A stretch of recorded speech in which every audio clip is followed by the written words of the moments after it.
তিনতলা একটা ভবন করছে, সেই ভবনটাও সরকারি খাস জমিনের উপরে, এবং সে অনেক দুর্নীতির সাথে জড়িত।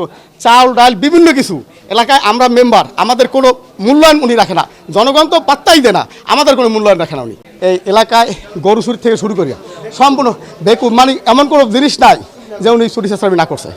করার পরে এক পর্যায়ে একজন আওয়ামী লীগের একজন নেতার ছত্রছায়া হইয়া সে ইউপি মেম্বার নির্বাচন করে, চেয়ারম্যান নির্বাচন করে।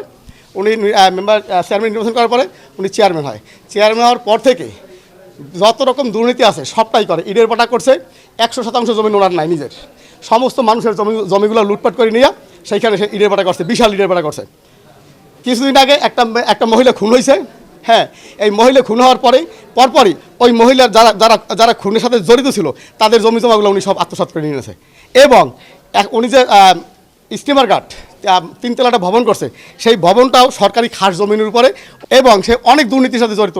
চাল ডাল বিভিন্ন কিছু এলাকায় আমরা মেম্বার, আমাদের কোনো মূল্যায়ন উনি রাখে না, জনগণ তো পাত্তাই দেয় না, আমাদের কোনো মূল্যায়ন রাখে না উনি।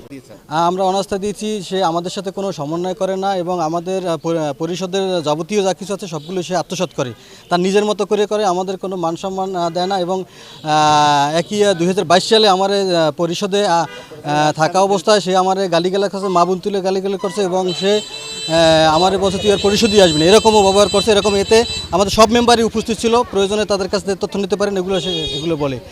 আর সে ভিজিটির বিষয়ে অনিয়ম করে। ভিজিটি হলো যে আমার ওয়ার্ডে প্রায় 26-28টা নাম, উনি আমার ওয়ার্ডে 28টা দেয়, আর আরগুলো সে আত্মসাৎ করে রেখে দেয়।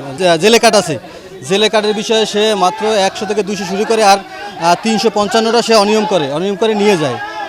Large screen, dual stereo speaker এবং সুপার ফাস্ট চার্জিং এর সাথে এন্টারটেইনমেন্ট কিং নেক্সট জি N72। এছাড়াও বিভিন্ন কাবিটা টোটাল সব সে নিজে রেজলিউশন করে কারে কি দেয় বা কারে কি না দেয়, আমাদের মেম্বারের সাথে কোনো সমন্বয় করে না, সব তার মতো করে করে।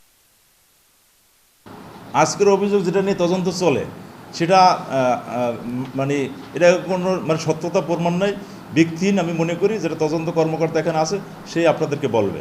আমার সরকারের হেয়পূর্ণ করার জন্য আমি আওয়ামী লীগের চেয়ারম্যান হয়েছি নৌকা নিয়ে, আমাকে হেয়পূর্ণ করার জন্য, আমার দলকে হেয়পূর্ণ করার জন্য এদের সেই পায় তারা। কিন্তু আমি তাদেরকে ছোটো করতে চাই না। এখন আমি মনে করি যে আমরা একসাথে সংসার করব, হয়তো বলতে উঠি সবারই থাকতে পারে, এটা সূত্রেই আমরা যেন একসাথেই আমাদের পরিষদটা চালাইতে পারি, জনগণের দ্বারে দ্বারা আমরা এই মাননীয় প্রধানমন্ত্রীর উন্নয়ন আমরা পৌঁছে দিতে পারি, সেই প্রত্যাশা নিয়ে আমরা কাজ করি।